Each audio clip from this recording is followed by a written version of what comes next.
Protest. 1534. Henry was King of England and he was married to the daughter of the King of Spain. Henry wanted a divorce because he loved someone else, but did not get his divorce from the Pope, and his wife did not want to leave either. From 1534 he founded his own Church of England. That was yet another torn church. 13 years later Henry died, and a few years later his daughter Elizabeth was the Queen of England. 1539.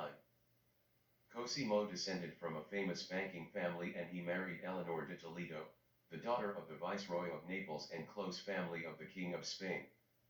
Together they had 11 children, and Eleanor died when she was 40.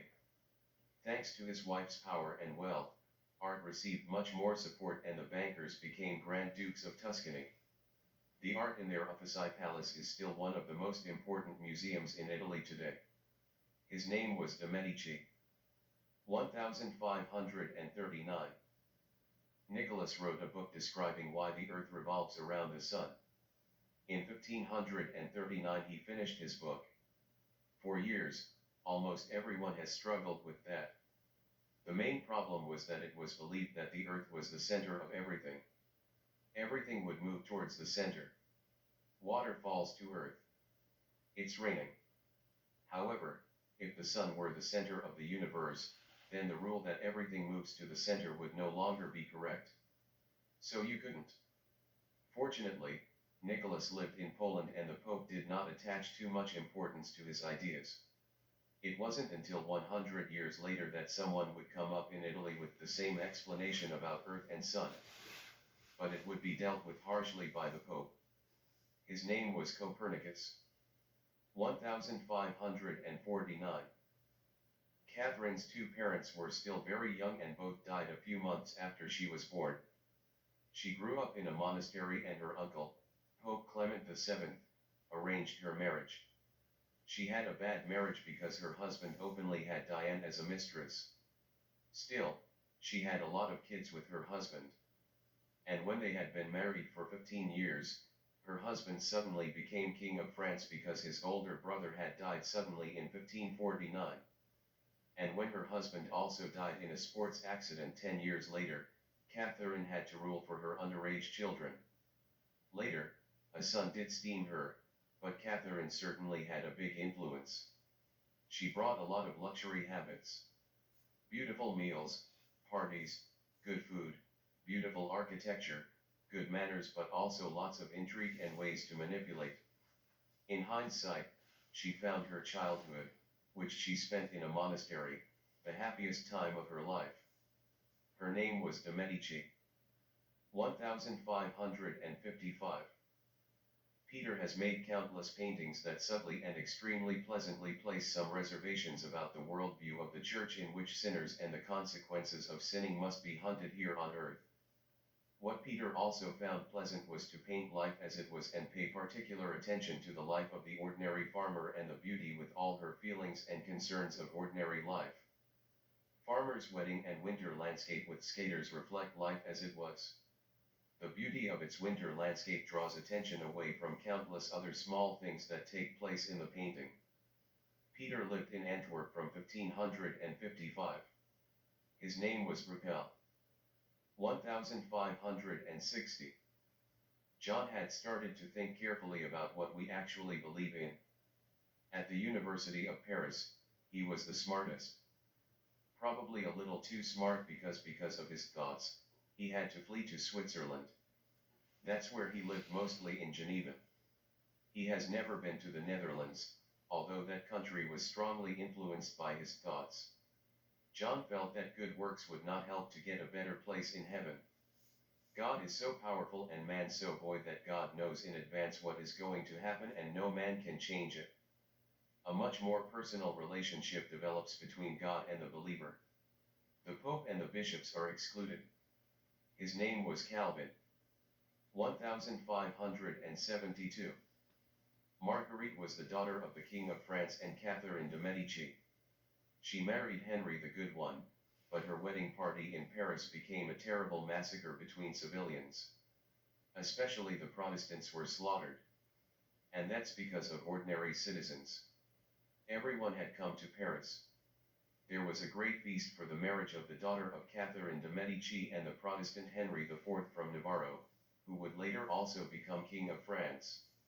What should have been a reconciliation turned into a massacre and a complete religious war that has lowered the percentage of Protestants in France from 1/3 to 1/10 of the population. There was so much hatred between the Catholic and Protestant people in France, and this powder keg exploded. Protestantism was seen by Catholics as a real threat to their own security, and they wanted to fight it at all costs.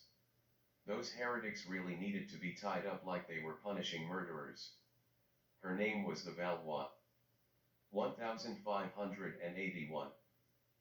William declared in 1581 that the subjects were not created by God to serve as slaves for all that a prince commands, whether divine or not divine, right or wrong, but that a prince, who is not a prince without the will of the people, is there to serve his people.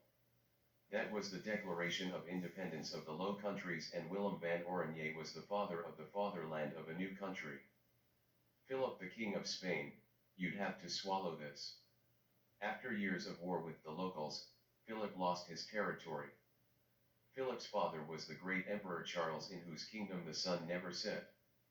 Those Habsburgs had big plans for the Low Countries. They wanted to build a large central administration in Brussels with professional officials. All the privileges of the cities had to be replaced by general rules. Everything had to become uniform Catholic. Many archdioceses and dioceses were added to keep everything under control, and the new bishops should only be appointed to this post if they could submit a degree in theology. However, the local nobility and other powerful people strongly disagreed with all these plans for the future of Charles and Philip. The plans have been thoroughly re-envisaged, and for the future they have come up with something completely different.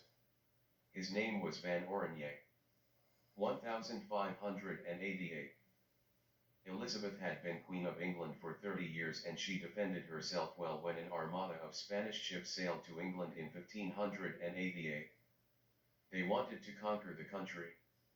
That the English have chopped up the armada is one of their historically great victories. The Spanish boats have sunk or returned, and the soldiers have never set foot.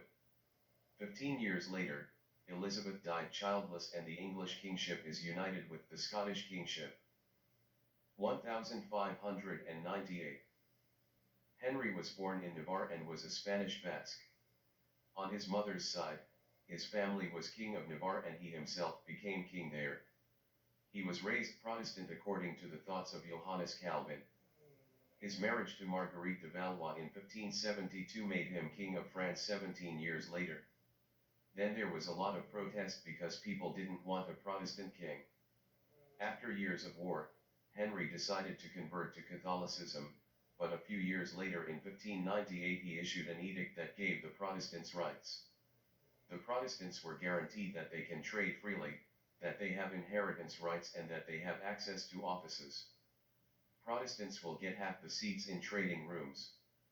Protestants are given the right to practice their religion in a limited number of places on French territory, mainly in the existing churches. Henry will go down in history as Henry the Good. He was the first Bourbon. In 1599 Henry divorced Marguerite de Valois, and a year later he married Marie de Medici. 1600. Marie was the richest woman in Europe, and she married Henry, the King of France, in 1600. 10 years later, the king was assassinated. His young son Louis XIII succeeded his father, but in fact his mother, the Cardinal Richelieu, held power.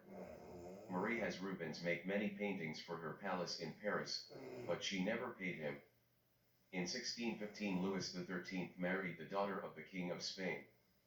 The power in France belongs to Richelieu. Louis XIV was born in 1638. Marie and Richelieu died in 1642. Cardinal Mazarin will replace Richelieu. Her name was the Medici. 1605. Miguel published a story about a knight named Don Quixote, who, having read too many night stories, had gone crazy and sat on a donkey and attacked windmills with a lance. The story was published in 1605. It was such a great success that he added a second part to it. In Latin America, his book was on the Church's index, but was obtained illegally en masse. The book is the most translated book in the world after the Bible. His name was Cervantes. 1609. Johannes was an astrologer at the court of a German. He had to predict the future for his king, but in fact he was working on mathematics and he calculated that the orbit of planets is elliptical. That was not by the book, because that meant that the orbits of the planets are circular. An ellipse is formed by two circles, and the sun is at the center of one of the circles. John also noted that the speed at which the planets rotate is not constant, but that the ratio of speed to distance from the sun remains constant. One will have to wait until 1687 for Isaac Newton to calculate why the orbits of planets must be elliptical. John also wrote that the tides are a delayed consequence of the moon's gravitational pull on Earth. In 1619, a book published by John ended up on the Pope's list of forbidden books. His name was Kepler. 1632. Shah was so saddened by his wife's death that he had the Taj Mahal built as a grave for his beloved wife who had died in 1631. Construction took more than 20 years. Shah was an Islamic sultan in the north of India. 1633. Galileo liked to do experiments. He had devised a telescope with lenses that would allow him to make the celestial objects 30 times larger. With that, he had seen that the moon has craters and that Jupiter has 4 moons. He was also convinced that the Earth revolved around the sun and not the other way around. None of that matched what the church told the people. Galileo was finally condemned for this in 1633 by the Pope after he had ordered him to stop uttering all this nonsense 17 years earlier. His name was Galileo. 1637. René wrote I Think So I'm Alive in 1637. He knew it was dangerous what he was thinking. That is why, as a Frenchman, he had moved to the Netherlands thinking that they were doing more business there than prosecuting people who do not think as they should. But even in the Netherlands he has had to move 24 times to avoid all kinds of checks of his thinking. Eventually he ended up in Stockholm and it was so cold and he had to get up so early that he lost his life force due to illness and died. But the thought René left behind is to stop thinking like everyone else thought at the time. That was that everything had a purpose and that there was a difference between body and mind. He said, people think, and consider your thinking to be your existence. Stop thinking that your mind is in a body and that everything has a purpose in the universe. Your thinking is your existence, and that's it. René was ready to publish a work about the world in 1637. But then he heard that a man had been convicted of claiming that the earth revolved around the sun. He decided not to publish anyway. His name was Descartes. 1661. Louis XIV was king of France, and in 1661 Cardinal Mazarin, who had in fact ruled France, died and the king took power himself. One of the first things he did was to have a very nice, very large palace built for him. As king, he has always emphasized that he was chosen by God to rule. His laws were the will of God and he obviously did not need a parliament at all. And he had all the people of nobility come to the palace so that they would not be too preoccupied with their own property. He did this to weaken the nobility and thus prevent them from breaking the king's power. His grandmother was Marie de Medici. In 1685, when Louis had terrible toothache, he abolished the Edict of Nantes by his grandfather Henry, causing Protestants in France to lose their rights. He has recovered from his toothache, but his mouth has always been skewed, and in hindsight he considered abolishing the rights of Protestants to be the greatest stupidity he has committed.